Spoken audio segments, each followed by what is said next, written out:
All right, welcome back. Hope you enjoyed your break. Captain Rogers still here with you as we continue our discussion about rifle platoon operations in the offense. So that we've kind of established our baseline for conducting rifle platoon operations and taken a deeper look at how to effectively employ a support by fire element, we are ready to walk through together how to properly plan for and conduct a rifle platoon attack using fire and maneuver. And we're going to use the scenario that you see here on your screen in order to help us to understand and illustrate some of the concepts that we will discuss throughout the remainder of this platform. So with that, stand by to copy. You are the platoon commander for 2nd Platoon, Company C, 1st Battalion, 4th Marines. Your battalion is conducting a clear north along the MSR, depicted as running from south to north along your map. There are several prominent terrain features in the AO. The first of which is Hill 300. That is the hill on the northern portion of your map on which you see the enemy position. The second prominent terrain feature is going to be the unnamed hill that is just to the south of our bridge. And then finally, we have this ridge line that runs generally from south to north on the eastern portion of your map. Now, the AO is divided by two perennial streams. First, we have West Creek, which runs generally from east to west through the middle of your map. And then we have East Creek, which is running from north to south on the eastern portion of your map chip. West Creek is only fordable at the bridge and then in the tree line on the western portion of your map, whereas East Creek is going to be fully fordable at any point.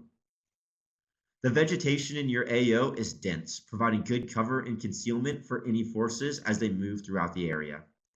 Visibility through outside of the tree line is unrestricted. 24 hours ago, Battalion Scout Snipers located a squad-size element of CRF forces digging into prepared defensive positions on the eastern side of Hill 300. You have been given the following task. 2nd Platoon, you are the company main effort. No later than 1200, destroy the enemy squad guarding the bridge in vicinity of Hill 300 in order to allow the battalion to continue its attack north. You have the company's 60mm mortars in direct support. Now, we're not going to have you walk through this entire TDG, but I do want you to begin to think about how you would use some of the skills and concepts that you've learned so far during the basic officer course in order to solve this problem and accomplish the task that you have been given. And then, as discussed before, we're going to use this scenario to illustrate some of the concepts that we're going to talk about today. And we'll begin by doing that within the preparation phase. In the preparation phase, we're going to continue to use the 6 troop leading steps that you learned about during the TAC planning process in order to frame our planning and allow us to create an effective scheme of maneuver that will allow us to accomplish our mission. And that is going to begin with the first step, which is to begin the planning, during which we are going to attempt to understand the situation in which we find ourselves. Now, MCDP 1TAC3 states that as leaders of Marines, we have a responsibility to make things happen fast. Our sense of the importance of time, of urgency, must direct our actions.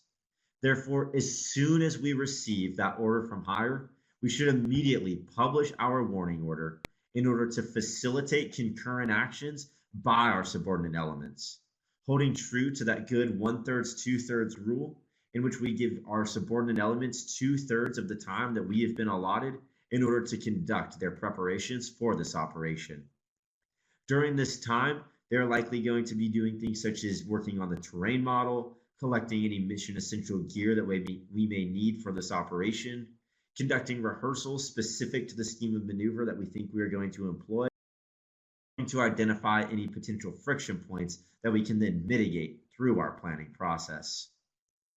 Once our subordinates have begun their concurrent actions, we can then continue on with the same TAC planning process that we used during the squad level package, beginning with our MET-TC, flowing into our MLCOA, and then developing our CGCV exploitation plan, and then allowing these to shape our scheme of maneuver.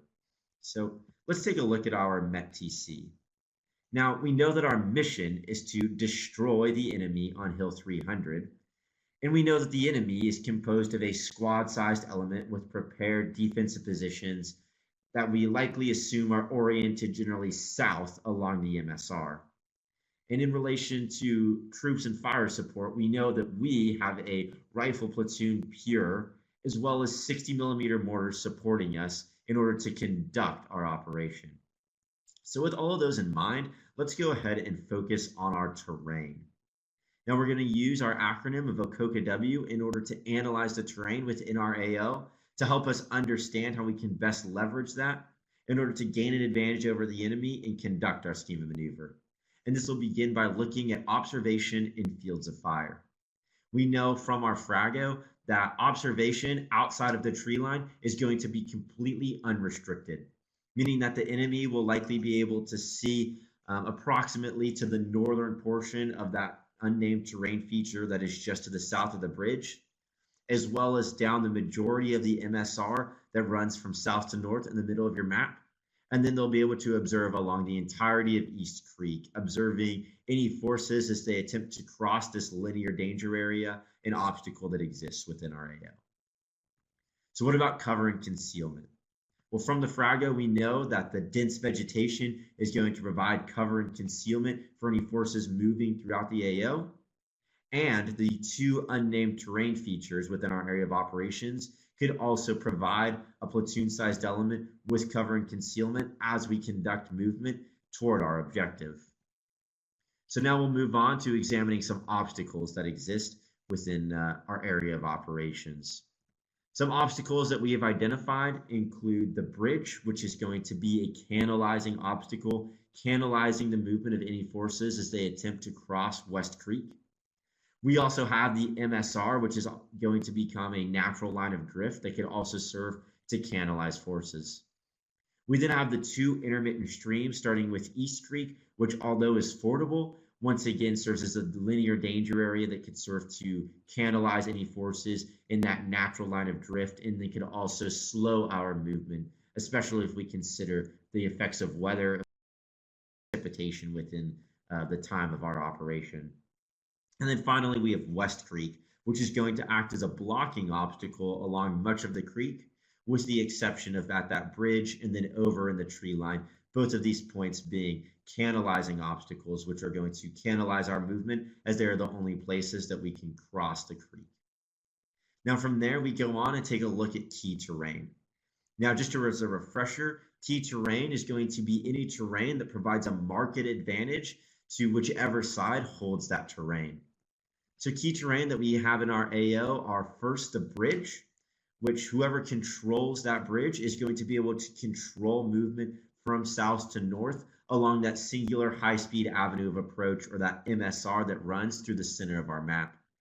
We also have Hill 300, which is going to be that high ground that is going to facilitate the control of the bridge and the MSR. So once again, whichever unit holds Hill 300 can control movement from south to north along that singular high-speed avenue of approach. From there, we can take a look at some of the avenues of approach that do exist within our AO. And we have three avenues of approach that we have identified that could possibly support our scheme of maneuver. The first of which is using that MSR in order to move from south to north toward Hill 300. Secondly, on the left-hand portion of your screen, we have the avenue of approach using the tree line in order to move from south to north behind that unnamed terrain feature, then crossing West Creek within the tree line, and then closing on the objective generally from west to east across Hill 300.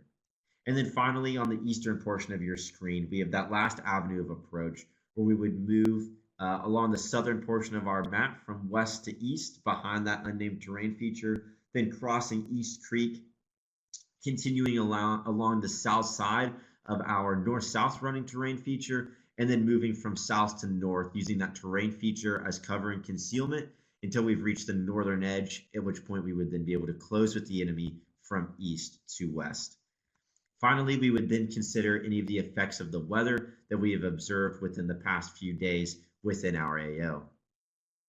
Now, once we have conducted that MET-T, we have understood the situation within our environment, we can now move on and begin to arrange for reconnaissance, during which we're going to prioritize information in order to ensure that we can collect the information that's needed to validate our assumptions. Now, in order to properly arrange for reconnaissance, we're going to begin by prioritizing the information that we need to gain. So, where do we start? Well, we need to always begin by orienting on the enemy, by turning the map around, identifying where the enemy is located, and then determining how they are going to fight their position in order to allow us to figure out what their center of gravity and critical vulnerabilities are going to be so that we can then exploit those in our scheme of maneuver. Now, as we're orienting on the enemy, some things that we're going to try to think about are: where is the enemy located? Where are they oriented, or what direction are they facing? Where have they placed and oriented some of their key weapon systems, such as indirect fire, anti-armor assets, or any sort of crew served weapons like medium or heavy machine guns that they may have on the objective? From there, we'll try to determine any obstacles that the enemy has placed around their position in order to block or canalize our movement, and then attempt to identify any sort of security measures that the enemy has employed, such as LPOPs or patrols that they may have out in the AO. From there, we can identify and then really confirm that enemy's center of gravity and their critical vulnerability after we have confirmed their positions and developed our good enemy's most likely course of action. Now, once we have identified where the enemy is located, we can now then begin to develop our friendly TCMs. And we're going to use our reconnaissance in order to be able to confirm the location of those TCMs and ensure that the terrain and the location of those positions are going to effectively support our scheme of maneuver.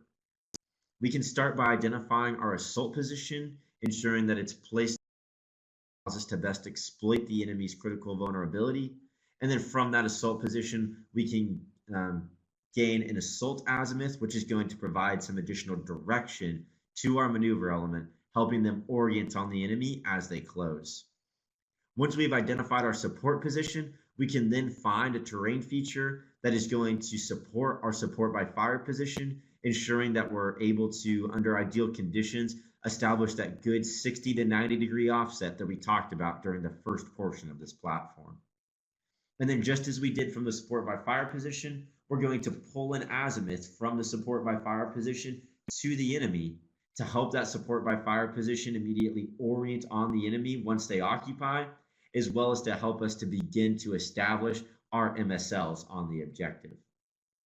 From there, we can then identify any routes to the objective, or determine the location of any natural or man-made obstacles that may occur along our routes or be in the vicinity of the objective, and then possibly identify some advantageous or disadvantageous terrain that exists within the AO that could provide either us or the enemy cover as we execute our scheme of maneuver.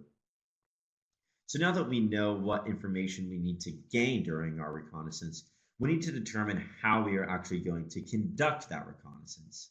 And the method that we use to do that, as you learned about during PEX, is through a leader's reconnaissance, during which key leaders are going to go and actually confirm or deny the assumptions that we have made during our planning process. And as we are arranging for our reconnaissance and planning that good leader's recon, the first thing we need to consider is the task organization, starting with who goes. So what do you think? Who are we going to take with us on the leader's recon? Well, the first person that absolutely must go on this leader's recon is the platoon commander. As the individual that is responsible for creating this plan, you must physically get eyes on the enemy, as well as the terrain in which you want to place your key tactical control measures in order to allow you to confirm or deny your assumptions and then finalize your plan. Now, some other individuals that we may consider bringing with us are the leader of that maneuver element, in order to ensure that they understand where the assault position is located, and where the enemy is in respect to that assault position. And they also understand their route and any terrain that they can use as they close with the enemy. We're also likely going to want to bring the unit leader for our support by fire position so that they too can understand where our support by fire cold and hot positions are going to be, as well as where the enemy is located relative to our support by fire position. Now, other individuals that we may want to bring with us are some guides who we could use to mark our assault and support by fire positions. These are Marines that we could bring with us and actually leave in place to serve as physical markers for those positions, as well as to help guide us in or conduct terminal control of our maneuver and support by fire elements as they move to their individual positions, ensuring that we're able to get back to those tactical control measures that you have designated during your leader's reconnaissance. And then finally, we need to think about what security we're going to bring with us during that movement and how many security Marines you think that you need based upon the enemy position. And while we're planning who goes, we need to consider the footprint or the size of the unit that we're going to take with us to conduct the leader's reconnaissance. Now, as discussed during PECs, a leader's reconnaissance is essentially just a reconnaissance patrol. And some of the trade-offs that we need to think about as we're conducting this patrol is the enemy situation and whether or not we are trying to gain some additional security or stealth based upon your estimate of that situation. If you determine that stealth or being undetected by the enemy as we conduct that reconnaissance is more important, then we may sacrifice some of our security and bring a smaller unit with us as we conduct that leader's recon. But if you determine that the enemy is pushing out numerous patrols or that the enemy threat within the AO is high, then we may opt for a slightly larger footprint, bringing additional security Marines in order to assure that we have the necessary assets to fight off an enemy unit that we may encounter as we conduct that leader's reconnaissance. And then finally, before we go out and conduct that leader's recon, we need to think about responsibilities. Just as we planned our patrols during PECs, we should plan our patrols, our leader's recon, in the same way as we conduct rifle platoon operations. So we need to think about who's going to be in charge of navigation, who's going to be in charge of security to the flanks, who is going to mark our positions once we get to the support by fire and the assault position, who is going to pull the azimuth from the assault position to the enemy and from the support by fire position to the enemy, who's going to be responsible for establishing TRPs and MSLs from our support by fire position as we conduct the recon. All things we need to be thinking about and tasks we need to assign to individual Marines prior to conducting our leader's reconnaissance.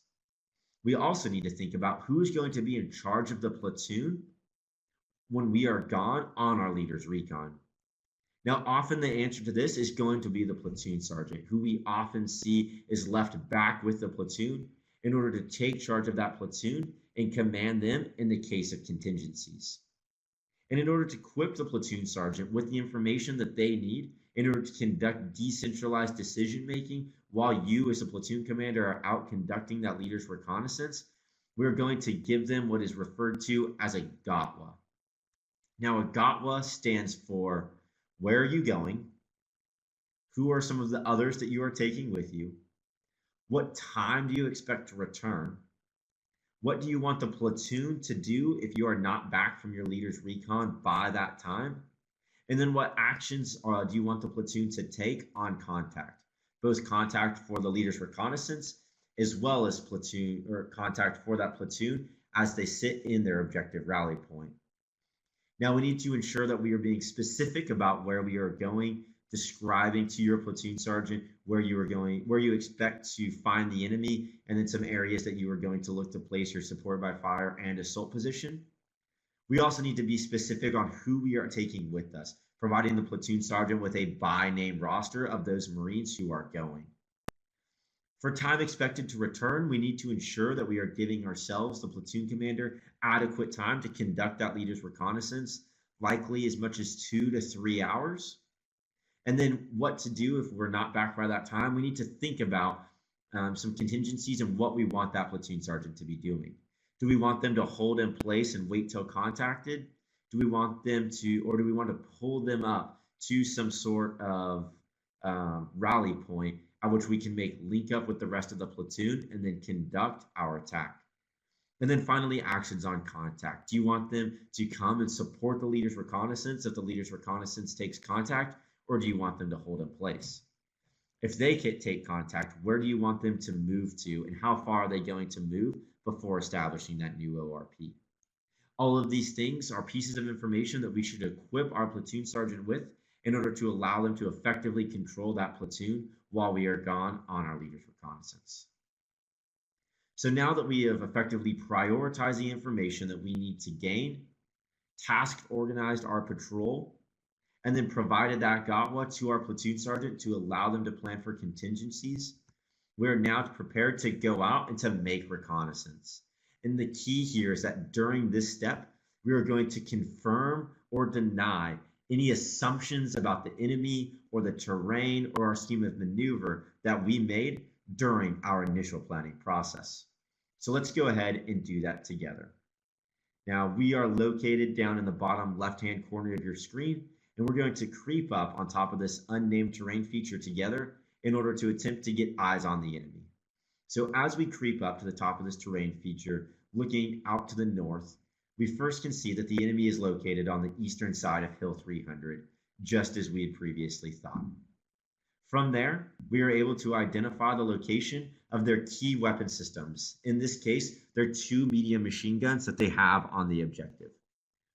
Through the orientation of these weapon systems, we're able to identify that the enemy's defensive position is oriented to the south, with 1 medium machine gun oriented on the bridge that crosses West Creek, and the second medium machine gun oriented on East Creek, that linear danger area that any element would have to cross as they move from west to east within the AO. Now that we have identified the enemy's location, orientation, and the location of their key weapon systems, we can now attempt to identify where we want to place some of our tactical control measures, beginning with our assault position. So we identify that we want to close from west to east using that terrain to provide us with some cover and concealment. And we're going to place that assault position in the last covered and concealed position prior to crossing the line, or prior to beginning our assault. So here we have our assault position on the western side of Hill 300. Now that we've established our assault position, we're going to look to establish that support by fire position, getting that good 60 to 90 degree offset, as well as providing ourselves with terrain that gives us adequate cover and concealment, as well as that allows us to suppress as much of the enemy as possible in order to allow that maneuver element to close. So we're going to place our support by fire position here in the center of your screen on this unnamed terrain feature just south of the bridge. So now that we have determined where the enemy is located and where we want to place some of our key tactical control measures, we can now move on and complete our plan. During this step, we are now going to set our conditions for mission success. We are going to take the information that we gained on our leader's reconnaissance, update our plan based on the assumptions that we were able to either confirm or deny, and then complete that plan and finalize our scheme of maneuver. Now, in order to do this, we need to think about how we are going to effectively sequence events throughout our scheme of maneuver. And in order to do this, we need to ask ourselves what events must occur as we conduct our scheme of maneuver in order to allow us to complete our mission. And we're going to pull a lot of these from those implied tasks that we determined during our MET-TC. We need to ensure that as we are sequencing these events, that one action seamlessly flows into the next, and that the sum of all of these actions allow us to accomplish our mission. And one method that we can use for doing this is by planning backwards from our desired end state. So in this scenario, we know that our desired end state is going to be consolidation on the objective. And in order to be able to consolidate on the objective, the maneuver element is going to need to first clear the enemy from that objective. And in order to be able to clear the enemy, the maneuver element must first close, moving from their assault position, and then closing with that enemy position on company objective alpha. Now, what needs to happen in order to allow the maneuver element to close? Well, we likely need some sort of suppression from our support by fire element. And in order to allow our support by fire element to move into place, we probably need some sort of indirect fire because we're going to be occupying using force in order to allow us to move from our cold to our hot position. And in order to make sure that we're able to exploit the effects of those indirect fire, we need to ensure that our assault element or our maneuver element is in that assault position and that our support by fire element is in the cold position, ready to move from cold to hot as soon as that IDF begins to impact on the objective. And then finally, in order to get to this point, we need to conduct some sort of movement from our objective rally point to those key tactical control measures. So now we understand the events that need to occur and generally how the order in which we want those events to flow. So now we need to take a look at how we are going to manage the transitions as we move from one event to the next. And there are three methods that we can use in order to do this. The first is going to be that consecutive or sequential method. The second is going to be what we refer to as the time-based method. And then finally, the conditions-based method. So let's take a look at each of these as well as some of the pros and cons that they provide us as platoon commanders, beginning with our consecutive and or sequential method. Now, under the consecutive sequential method, we're going to begin with our first step, and then after each event, we will begin the following event. So we're going to wait until our first event is complete before we begin our second. And then we will wait for our second event to be complete before we begin our third, and so on and so forth throughout all of our key events within our scheme of maneuver. Now, what do you think about the use of this method? Well, it does allow our events to flow in an orderly fashion that is very easy to control. However, we're not able to generate any type of momentum or tempo because we're forced to wait until the previous event has been completed before we can begin that next event. So the result of this is that we're not actually going to achieve fire and maneuver. We're really going to achieve fire, then maneuver. We're going to suppress the enemy, but then we're going to wait until that suppression is complete before we begin to close, meaning that the enemy would be able to reorient on our position and we would lose that advantage that we were attempting to gain. So with that, let's take a look at our second method to see if this is, the time-based method is going to better facilitate what we are trying to achieve. With the time-based method, we are going to begin by identifying our drop dead time, the time at which we've determined that we must have all of our actions complete, which in this case we're going to say is 0835.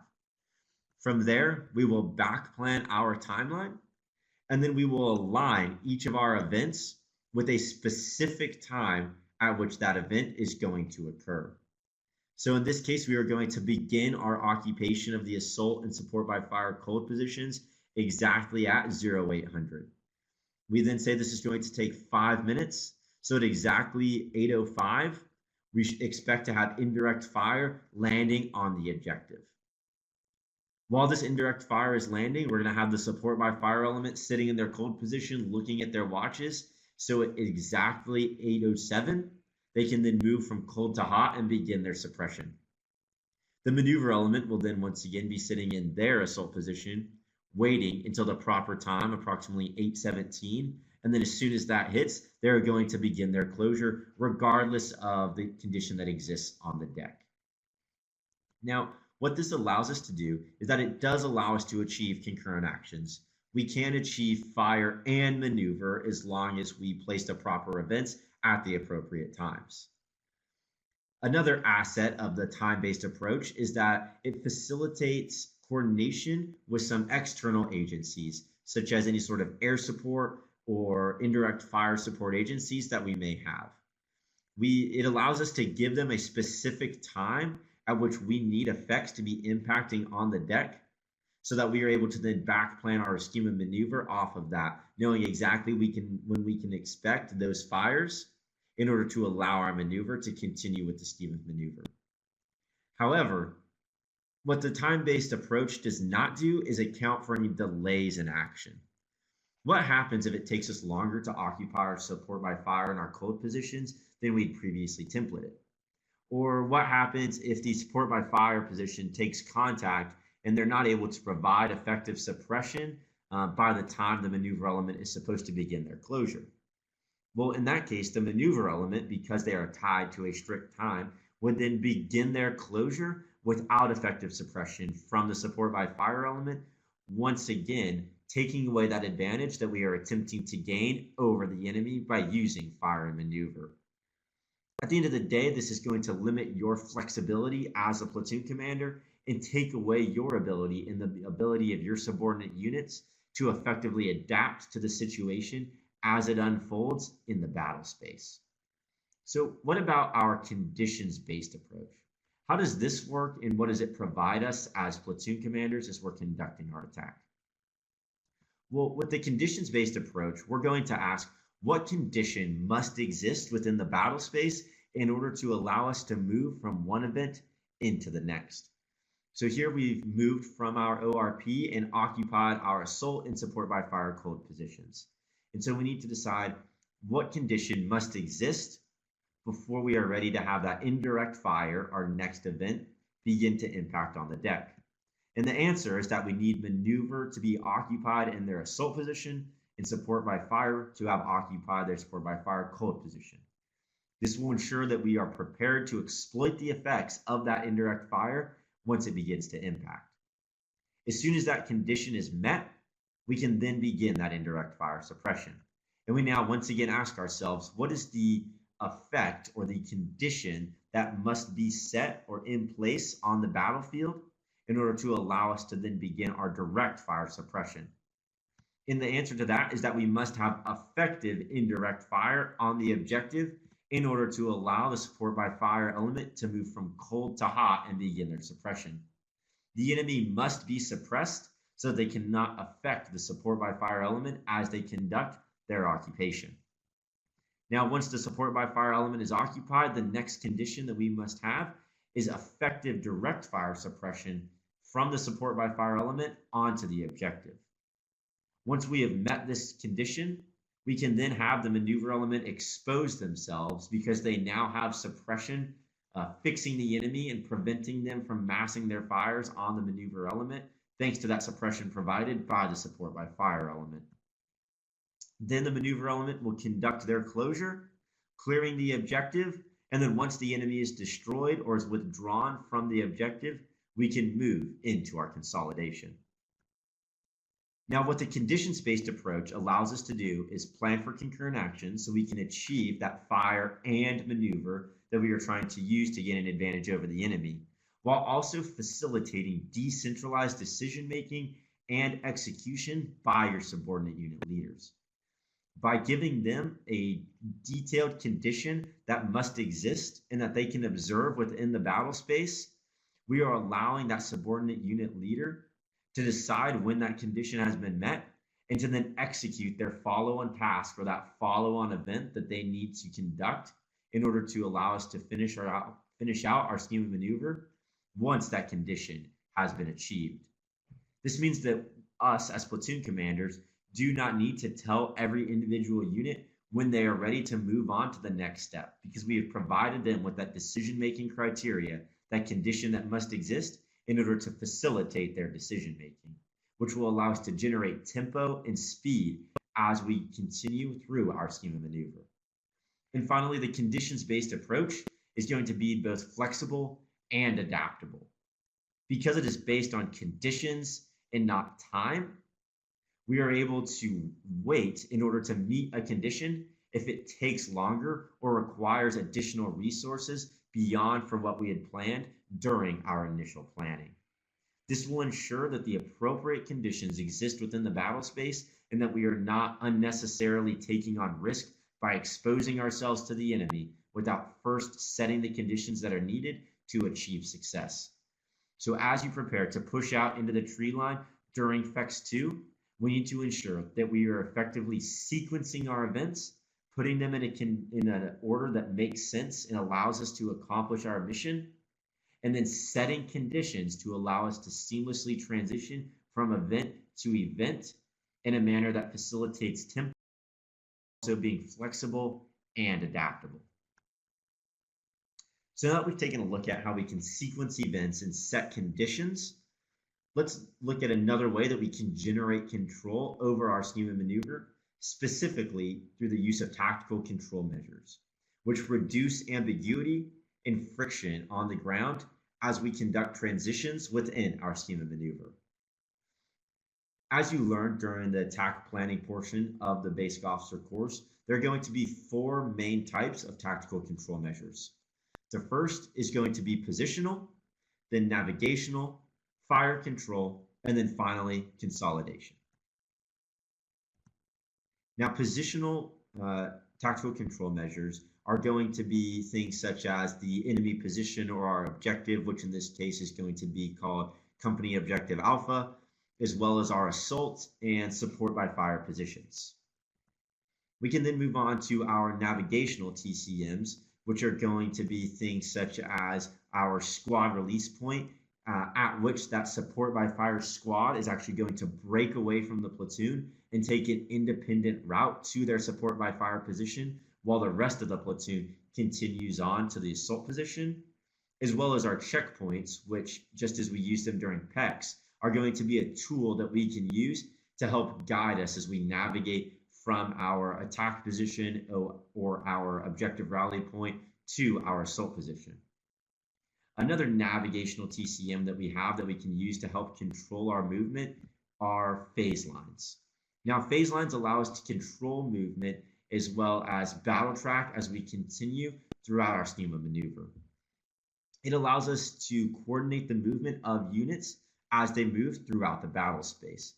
So why do you think we have established our phase lines in the two positions that we have on the map here, phase line blue on West Creek and then phase line green along that north-south running MSR? Well, if we think back to our MET-T in the observation in fields of fire, we remember that the enemy is able to observe throughout almost the entirety of that MSR, meaning that in order to echelon our forces across the MSR into the support by fire position, we're going to need to set some type of condition to conduct that movement, moving from our cold position on the west side of the MSR to our hot position within that support by fire position. Therefore, we are going to place a phase line on the MSR and on the creek in order to hold those units in place until we have set the appropriate condition that is needed in order to cross that phase line, occupying our support by fire and assault position, and then continuing on with our scheme of maneuver. Now, the next tactical control measures that we can employ are going to be our fire control tactical control measures. The first of which are going to be those target reference points, those easily identifiable points on the deck that are going to aid us in controlling and distributing our fires, of which we're going to establish 3 on our objective. The first being on the left-hand side of the objective where the enemy position ties into the MSR. The second being that singular tree that is just to the east of the enemy position. And then the last being the identifiable bend in East Creek that is just to the east of the enemy position. From there, we can then establish our MSLs. And then finally, we can move on after identifying our MSLs based upon this target reference points to identifying our consolidation tactical control measures, such as our limit of advance and our link up point, where we are going to have that support by fire position move to in order to link up with the rest of the platoon as we conduct our consolidation.